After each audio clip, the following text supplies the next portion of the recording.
নবীজি যে পথে হেঁটে যাইতেন সেই পথে বুড়ি কাটা দিতেন, এই ঘটনা কি সত্য? এই ঘটনা আপনারা শুনছেন না, যে আমাদের নবীজির যাওয়ার পথে এক বুড়ি নাকি কাঁটা দিয়ে যাইতে প্রতিদিন।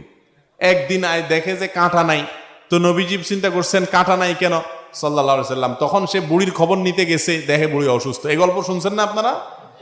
বই পুস্তকেও ছিল, স্কুলের পাঠ্য বইতে।